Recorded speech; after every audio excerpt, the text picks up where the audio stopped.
This call will be recorded. I know for a fact you do not party. You don't know anything about me. I'm Rod, and I like to party. I'm Rico, and I also like to party. No, we're not doing this. You're the mechanic, and I like to party. I like to. How's it going, brother? Yeah, it's whatever. Nice. What a lovely little Saturday we are enjoying. Is it? Both of us are very much enjoying this lovely Saturday. Well, sure. I got nothing wrong with it. It sounds like you do, and you're begrudgingly liking Saturday because of me. That's not because of you, that's for sure. Are you sure it's not all because of me? All of your life decisions? Yes, you weigh so heavy on my soul every day. I appreciate it. I like that you've come to terms with it finally.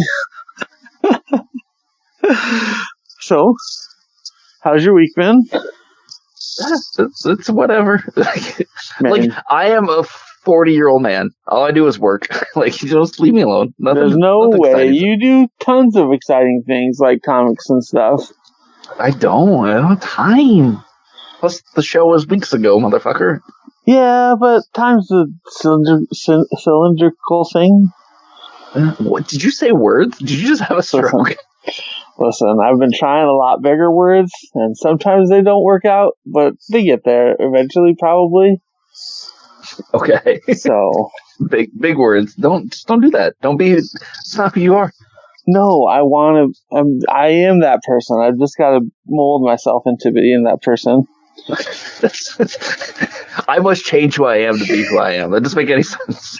Exactly. I think you know exactly. That's exactly how it works because that's every superhero movie ever. Because they're so good, right? Welcome, friends and family, to random number 203. I'm Ox. Over there is the lovely Luke. And this week we watched Sirat, Wicked 2, and Robocop. And let's just fire from the hip and start with how much you enjoyed Wicked 2, Wicked for Good. Okay. I didn't love the first Wicked. It's fine. It is completely forgettable, but I think there's some things in there that got a little bit of juice, right? I think there's some fun Ariana Grande stuff. Things get a little freaky. It's okay. And, like, the Defying Gravity sequence is really good. This movie is a big old pile of doo-doo. Like, get this out of here. I was with you all about what you were saying about the first one. And the second one's kind of cool. No, it is not. Yeah, get out of here. It works pretty well. No, it's so bad. Why is this movie 2 hours and 18 minutes? Like, she got fucking melted with water, and I looked and there was 35 minutes left, and I was like, what the fuck is happening? Again, you're bringing up great points, and this all is fine and dandy. I don't know. I think these dueling personalities only works well in this kind of scenario. Like, they both know they have to be this for the betterment of the world, and neither of them really want it, except they kind of both completely want it. That's not interesting, though. It's not good. It's not Wicked for good. No, but they swap roles, and Elphaba is good, but the other one's Wicked. And then is she? Is she just like, I think so. When you take off your tiara and say "nuh-uh," and you put on like black robes, I think that makes you ride Wicked. A horse. No, it's so. And then there's the part where Elphaba's just like, "Fine, I'll be Wicked forever," and then doesn't do anything. And then she just dies. I fucking hate it. I hate it so much. But she didn't die, so she can continue being not Wicked. It's so bad. I don't like it. And then, like, I brought it up in the first movie. I was just like, how are they going to make this crippled, completely fine sister the Wicked Witch of the East and get killed? And then this movie, there's like, I don't know, she kind of is like in love with the guy, but he doesn't like her. Oh, let's drop a house on her and kill her. It's fine. I completely forgot about the bits of the Wizard of Oz tale until like seconds before they happened, like the bitch started levitating with the fancy shoes. I was like, oh, she's definitely getting a house dropped on her. And then I was like, oh, they made the Tin Man and the Lion. Oh, who's gonna be? Oh, definitely gonna be that guy. That's gonna be he's a strong guy. That's it. And none of it makes none of it makes any sense. Like it's like Dorothy has already left on the road to the fucking Oz, and then there's like, let's string him up in a cornfield. And they're like, oh, she found the fucking straw man, and he's like, fuck, get out of here, get out of here. It's so stupid. You know, like the dancing sequence with Jeff Goldblum. Like, no, hey, everybody be all right with everybody. There is a part. It's like 4 seconds where there is a de-aged Jeffrey Goldblum, and it scares the fuck out of me. It's disgusting, and get it out of here.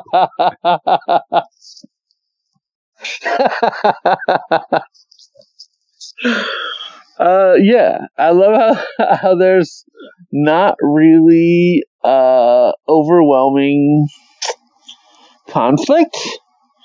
Like the one witch that can't do witch stuff is like, witch, you're going to jail. And she's like, that makes sense. It's fine. Or the wizard that knows magic is like, all right, I'll take off. I'm sorry for killing my daughter.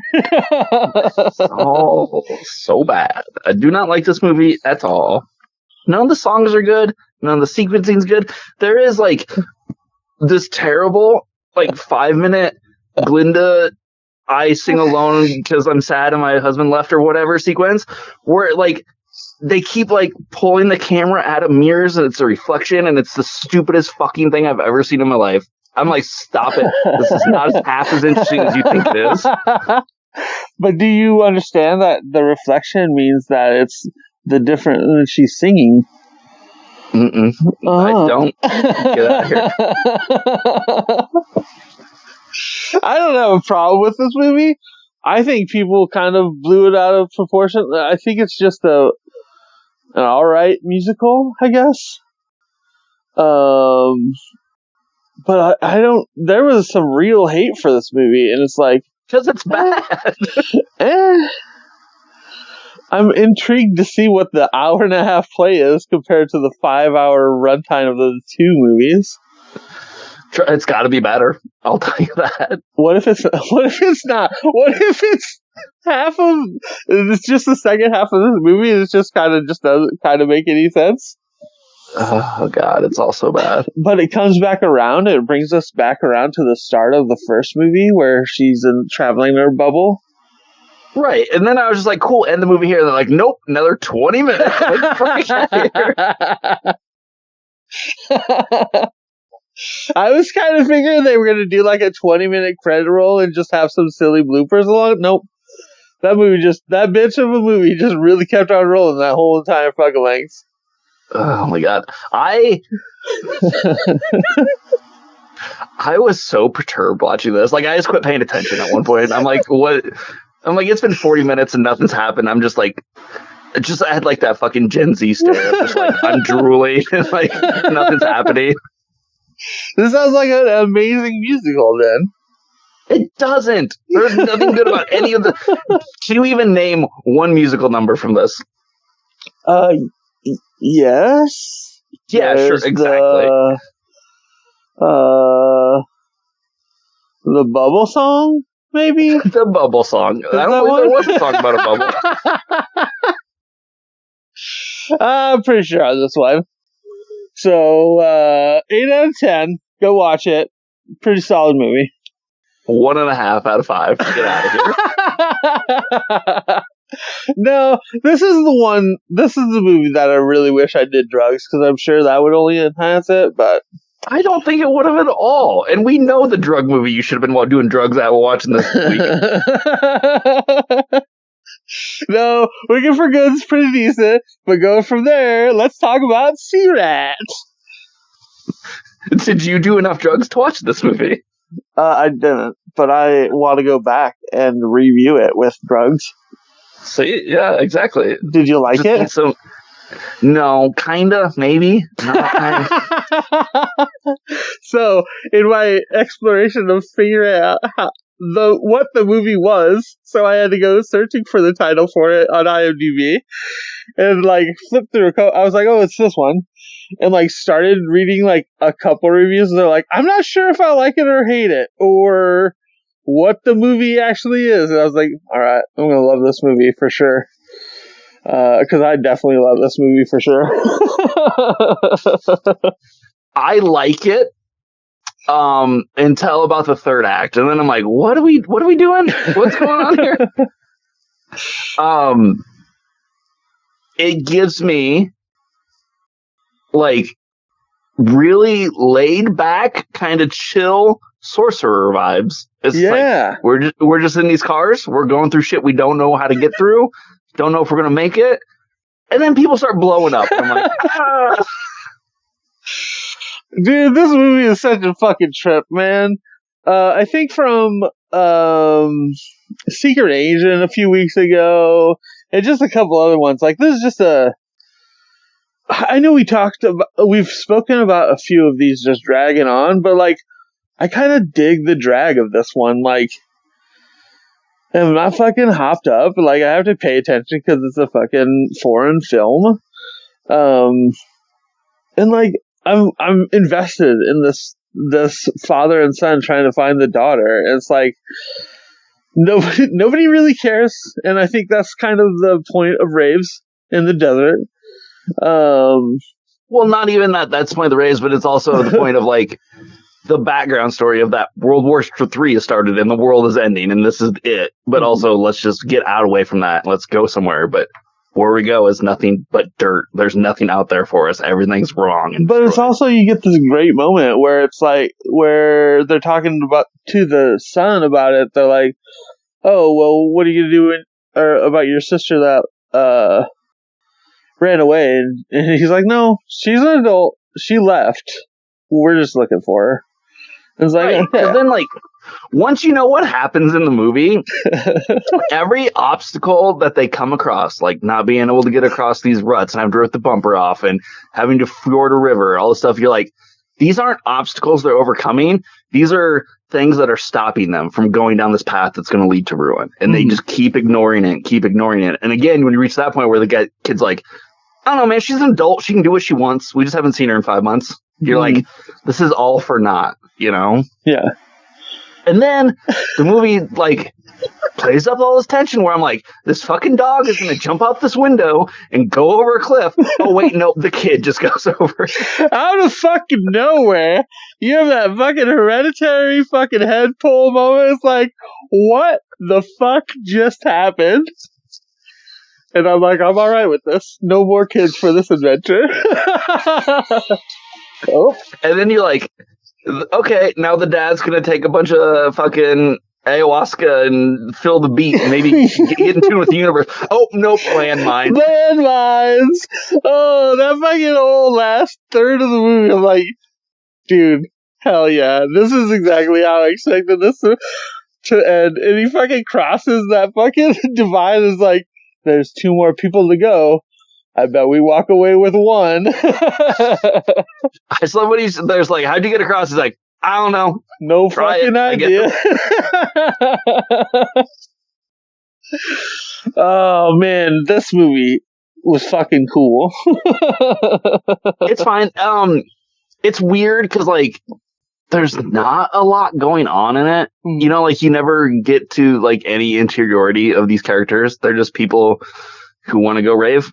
Yeah. And do drugs, and like they're looking, and then like I said, the father and son are looking for their daughter. You know, it's like it's a very vague drawing, but I don't feel bad about it. You know, like I was fine to watch these people just traverse and do these. Like I said, it very much reminded me of Sorcerer. Yeah. Dude, I had such fucking heavy Sorcerer vibes. I was like, this is the one. We're not underneath guys. We don't have to stress out and be anywhere. We're not delivering this fucking nitro. Oh, everyone's blown up. Right? You know, it's just like, but we have to get to this place. We need to get to the desert. Dude, the first one blew up. The first truck blew up, and I was like, oh my god, how many did we leave? And it just pans across them. They're like, oh yeah, they were smart and just fucking sent the vehicle on its way. Let's do it with the second one. And then they're just all standing around. They're like, well, fuck. Right? It's, yeah. I don't know. I like it. It's fine. Yeah, I think this is one that just has to be recommended. I don't think you go into this. I think if you start it up and you're like, nah, it might be a little too slow. But I think if it comes up from a recommendation, it's like, all right, I'll fucking give it some shots and chances. So yeah, just like 20 minutes of Raven at the beginning. The way God intended. So a solid movie. And then to the Criterion Classic Robocop. 100% deserves to be in the Criterion Collection. This fucking movie, man. It's so good, right? Like we talked about last week, neither of us have seen this since we were children. How many stars did you give it? 4. 4 stars? Yeah. Fuck yeah. Well deserved. Well deserved indeed.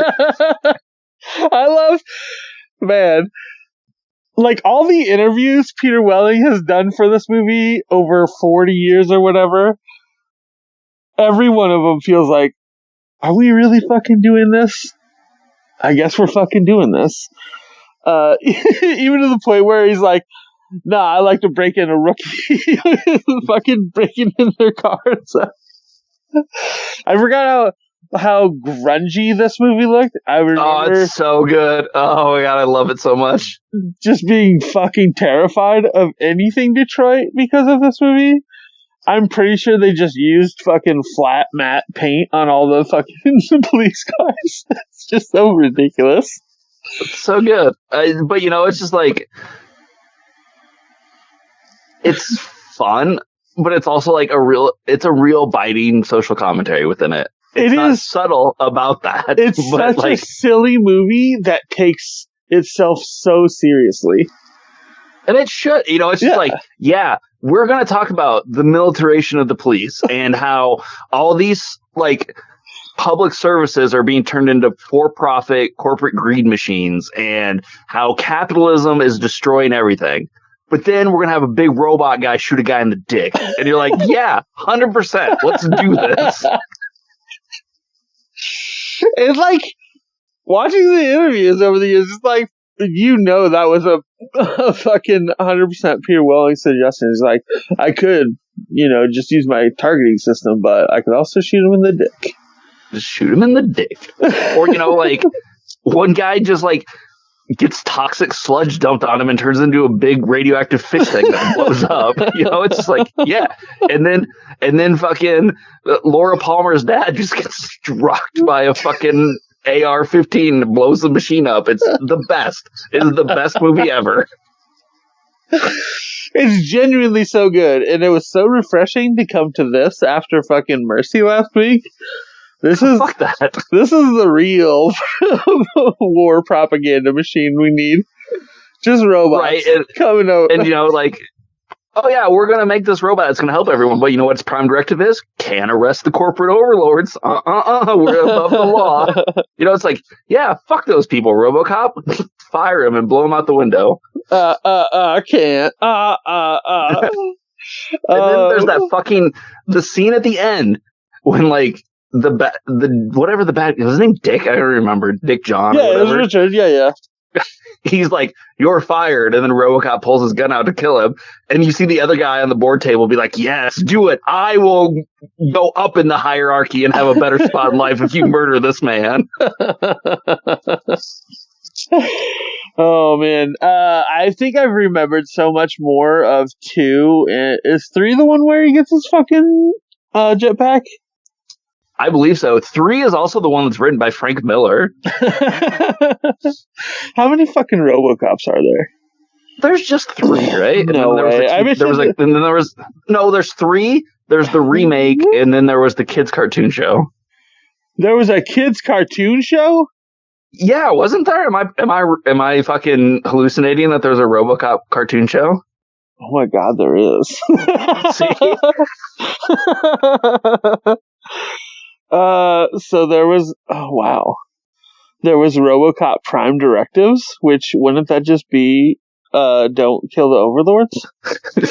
Don't hurt the rich capitalists. The best. Rogue City's the new one. Rogue City's the video game, isn't it? Yeah. The Omnicorp? Yeah, the new. I don't know. Whatever. The remake's really bad, though. I saw that. Yeah, because it was the dude from the one show I can't think of right fucking now. Altered Carbon? That's the one? Yeah, it is that guy from that. Alpha Commando, and there's just the RoboCop cartoon animated series. So there's 2 cartoons. That's wild. See? That's how, like, you take a movie that's about corporate greed and there's like, yeah, let's turn this into a cartoon for children so we can sell toys. Yeah. But I remember, I had RoboCop toys. I had an Ed fucking RoboWalker thing. Yeah, yep, I definitely did too. I didn't think he had a presence in the first one, and I remembered him in the second one, so. Man, what a fucking trip. So good. Everything about this movie is great. Like, all the performances are 100% online. Fucking Red Foreman as a bad guy rules. Yeah. Fucking Weller's fine. I mean, I don't think he has a lot to do in the movie, honestly. They couldn't have picked a better actor to hate being popular for this forever. I love fucking Miguel Ferrer from Twin Peaks. The guy who runs the RoboCop program. I love the parallels of, like, the gang members catch fucking what the fuck? He has a name. Murphy. He catches Murphy. And it's just like, it's like 4 minutes of them just blowing him away with every gunshot they have. And then when you get to the end of the movie, it's the cops doing it to RoboCop. I was going to say, like, people are gangs. Five we know they're all terrible. That, you get Ed just blasting the shit out of that guy because he was holding the gun. Yeah. It's also good. Solid movie. If you haven't seen RoboCop, fucking go back and watch it for sure. Where's that leave us for next week then? It's gonna be a weird week. So on HBO, we get to watch Marty Supreme, one of my favorite movies from last year, and a Safdie's. So it'll be interesting to see if you don't kill yourself watching it. On Criterion, we're gonna watch a film called Man Bites Dog. And then on Prime, we're going to rent a new movie from this year called Touch Me. Well, that sounds intriguing. So it's going to be fun. Trust me, it's going to be good. Don't look into any of these movies. I won't. Not because I trust you. It's just because I'm super lazy. Yeah. And that works in our favor. So anyway, watch that stuff. Come back. We'll talk about it next week. And, we'll enjoy just, random number 204. We're getting there. Were you trying to use big words again and stumbled? I thought about it. I was going to go for it. I fucking hit the full throttle and it's like, no. Let's ease off. Let's let it go. We don't want to run into a mine. Let it go. See you next week. Bye. Bye. This call is no longer being recorded.